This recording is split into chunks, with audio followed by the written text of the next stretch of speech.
My pal Don Luskin, Trend Macrolytics.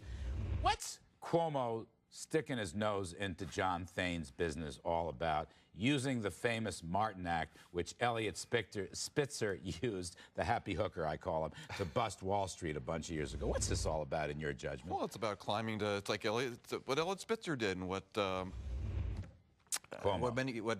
many politicians have done throughout history, using the power of the Attorney General's office. They are prosecuting their way to greatness over the corpses of victims who, whenever they get them to court, they can never get a conviction on.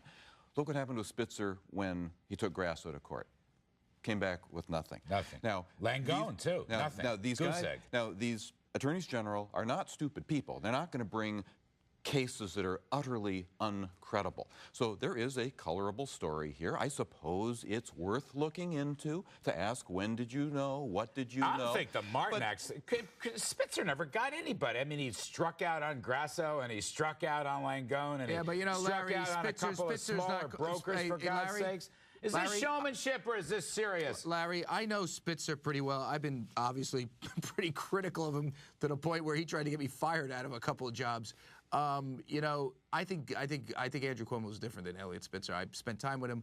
Listen, they all have the same DNA, right? They want to prosecute people. They want headlines, but and they want to become governor or whatever. What is Cuomo Larry, let me say this: these are different. Who is he prosecuting? Is he prosecuting Ken Lewis of the Bank of America? He might go after both. Is he prosecuting John Thane, formerly of Merrill Lynch? By the way, he's not prosecuting anybody. He's fishing. We don't know. He's fishing. He's going in there trying to pull up a bag full of emails until he finds Is he prosecuting Citibank's new jet airplane, for heaven's sakes? Here's the thing. If you got TARP money, right? I mean, listen, I'm not a big guy in sort of cracking down on people when they're bleeding in the street, which Wall Street is right now. But look at it this way. If you're getting TARP money and you're handing out big bonuses and you have a huge loss, I mean, you've got to be. I agree. You have to be Inspector Clouseau. Wait a second. Let me finish what I'm saying. You have to be Inspector Clouseau if you didn't investigate that stuff. It showed the big culture gap between Wall Street and Main Street. I agree with that. But Don Luskin, there's another one in the paper today. Okay, so Citibank was selling one airplane to buy a new one. Now,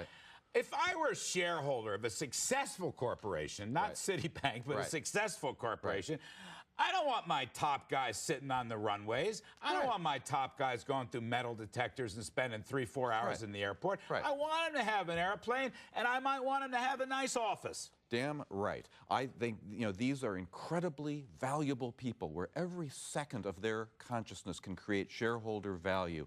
They should be treated like the special superstars that they are. And well, wait a second. They're not exactly superstars. Well, not these guys. They are. But the generic, sometimes even a superstar gives a lousy concert, but you still have to they've been giving lousy concerts for the last 3 years. I just don't want to throw the baby. You see, in this culture gap between Wall Street and Main Street, with which I agree. I almost had myself agree with Don Luskin for once in my life. I think there's a little too much class warfare, anti-rich people, anti-business. I'm against class warfare. I want to make a lot of money. Any of that, just Charlie. Peasants with pitchforks. It's just populist. They're just idiots. They're idiots, and they fall for it, and they create the case for the Barack Obamas. You and I put up a couple $100 grand, get this guy out of the mob. Man, this guy must be pathetic if he can't raise $139,000. No, but that's why he got. Maybe that's why he got money. Charlie Gasparino, you're the best of the best. Don Luskin's got much more work to do. He's going to